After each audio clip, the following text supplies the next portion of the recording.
Yeah, by far. Good Lord. Penn said as she scanned the crowd of mingling people. It was a jungle of variants. Hundreds of different forms made all the more different by their differing requirements to be able to attend the space comfortably. She recognized a number of familiar species in meandering Corval and Ossians. She even recognized the quadrupedal robotic tanks of green liquid that she'd met two of, and Box the bot they'd built. She would have thought the Uort hard to miss in any normal context, but the majority of the room was so alien it made Dig and Gareth seem near close to human in general construction. A floating crystal of sorts caught her attention. White and opaque, it seemed to float with the use of some attached metal devices. They were all connected by a web-like pattern of metal lines that crawled across its body in a lattice. Deg noticed her gaze stop. That would be Dav. He's a friend, actually. What is he? And he? Dav is... well, he's Dav. His name is his species name because his species is singular. It's just him. Dav is like a hive mind, except is all one gigantic consciousness. He's a sodium-based life form that evolved intelligence as the massive sodium crystals across his planet grew to exchange electrical charges. Eventually, they became quite complex. He doesn't have generations, so much as iterations and shards that break off from the whole for a time to travel and interact with others. And as for the he part, he didn't have a concept of sex or gender or anything until first contact was made. But after a time of informational exchange with Ossians, he decided he liked the term, so... Deg shrugged. Sentient salt. Aye, a bit reductive, but I suppose not far off. Though I wouldn't say it to him, his culture is very serious about precise and respectful language. I see. He makes lovely music, by the way. He doesn't use instruments like humans, though. Instead, he does this resonating thing. You'll have to introduce me and... Penn looked around at all the unfamiliar species around. I hope you don't mind if I use you as a bit of a resource here. I think I might be as out of my element as I could possibly be. Of course, but, there's one familiar friend of ours, Gareth. The two made their way over to Gareth, who was entertaining a couple individuals of a species wholly unknown to Penn. Captain, I was just mentioning you to these fine ambassadors from Makia. Still Federation hopefuls, but once that's all taken care of, they're eager to set up trade. Gareth noticed the two smooth centers of the ambassadors were staring past him. Penn, you changed your mind. Yeah. Right. Ambassadors, please let me introduce Miss Penelope Astor, our head of security. Penn, this rock and left talic. Seeing no hand or gesture of greeting from the two, she simply bowed slightly. A pleasure. Their response came from devices affixed to what Penn could only guess was clothing. It was entirely robotic, and she quickly surmised that whatever natural means of communication they had required no sound. In fact, it seemed to not require any medium she could recognize. The pleasure is ours. Rock spoke first, but Leth finished the sentence. You certainly strike an impressive stature. Now it was the opposite. I've been getting that a lot recently.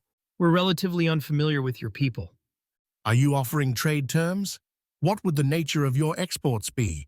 We have vast stores of resources and raw materials. You would have to ask a Terran ambassador, I couldn't tell you. Gareth spoke up. I do believe there are 2 Terran representatives here. Shouldn't be too hard to spot. He scanned the crowds and found his mark. 2 tall gentlemen stood against a wall. One was dressed somewhat opulently, while the other wore an austere uniform quite like Penelope's. The colorful one was doing his best to grab attention and engage in conversation, but the other stood as disconnected from the first as possible and entertained no one. It was still hard for him to tell sometimes, but they both looked like males to Gareth's eye. There they are. Penn cut in quickly. I should mention humans aren't a part of the Federation, and it's not likely they will be anytime soon, so... Yes, that would mean any trade with them wouldn't go through the Federation Trade Council. Deg shot Penn a surprised look. Ah, we see. We appreciate your candor. Oh, lovely. Gareth said to no one in particular. Penn followed his gaze to an approaching figure. It was alien to her, but given Gareth's reaction and what the crew had told her, Penn was venturing a guess as to who she was. She was proven right with Gareth's next few words. Dag, you can take Penn and our friends here and introduce them to those they would want to know. I'll take my thrashing and join back up with you once she's bored. Ah, yes, all right. Good luck. If only. Dig waved the two Makian ambassadors along and started away. I know some Ossians you should know. I think they might have a lot to offer you. Very. Well, as Deg and the ambassadors moved off, Penn didn't follow. It took a moment for Gareth to realize, but he spoke up after a moment. I don't think you'll want to be around for this, Penn. Just an unfortunate conversation I have to have. Who is she? Penn asked, playing up her ignorance. She is. Well, she's the reason we're allowed to be here, but not because we're on any kind of good terms. It's complicated. 5 crab-like legs brought the woman up to the two of them. I doubt this little one has much to offer you, Ambassador. Best to talk to a Wayland such as myself. Falca, head of Treyarch Trading. A pleasure. She extended a claw. Penelope Astor and I think you misunderstand. I'm not a Terran representative. I'm a member of the Nebula crew, security officer. Oh, I see. You work under that Corval, Deg. And Gareth here, yes. This elicited a reaction from her. It didn't map with human norms, but Penn could recognize she was taken aback. Well, alongside technically. Gareth looked up to Penn. No, I'm a security officer. You're a first officer. By chain of command, you outrank me. We. By human standards. I'm human. Penn shrugged.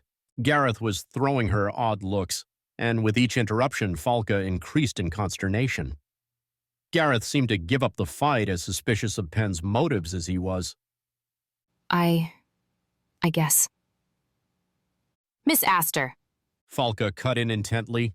A Terran as a security officer on a lone trading ship. How did that happen? What did you do before? Penn clocked the woman's game immediately, trying to fish about for her qualifications. She kept in mind what SM had said about the quality and skill level of those that worked under a Wylan. Military. A soldier. Technically. More in the background then. I see. Oh no. Gareth, what would be a Wylan equivalent to special forces? Oh, there isn't really. We don't have any kind of elite fighting force that's distinct from the General Army. I suppose honor guard to council members would be the closest. Impressive. You've received some honors then. A claw motioned to the medals on Penn's jacket. Some is an understatement. A voice came from behind Penelope. The austere-looking human dressed in similar clothing to Penn stepped forward and gave a nod to Gareth and Falca before giving a salute to Penn. He held it expectantly. Captain Astor.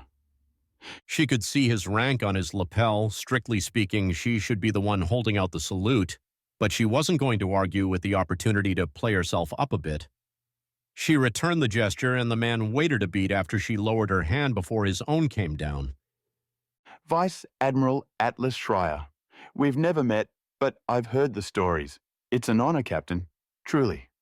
Falca was doing her best to play things off. Stories. You know of Miss Penelope. Captain Astor, if you would, ma'am. Many would see Miss as an insult. And yes, you're looking at just about the most famous soldier of her generation. Apologies. No offense was meant, of course. I had no idea I was in the presence of such an accomplished warrior. No offense taken. Penn simply smiled and waited.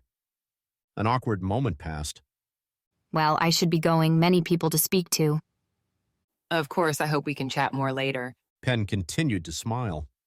Have a lovely day, Falca. Gareth shot. You as well, Gareth. The Wylan moved away. As soon as she was out of earshot, Gareth looked up to Penn. So, you knew who she was? Absolutely. SM spilled the beans. Thanks. Penn shot him a wink.